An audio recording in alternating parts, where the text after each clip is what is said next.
been raining in Manila, hindi ka ba nilalamig? Hello guys, such a relaxing day, so I'm gonna be cooking Ginisang alugbati.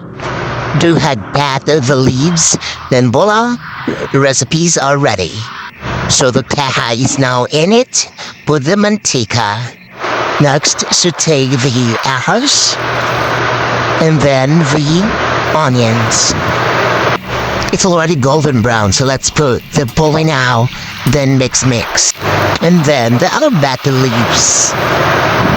There, mix.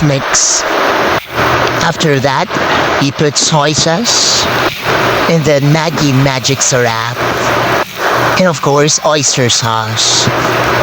Then, mix with water.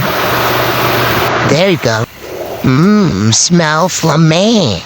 Tiboni. Hinayin kayo. I have a kangkong left over, so I mixed it. Voila, there you go. Mga unta.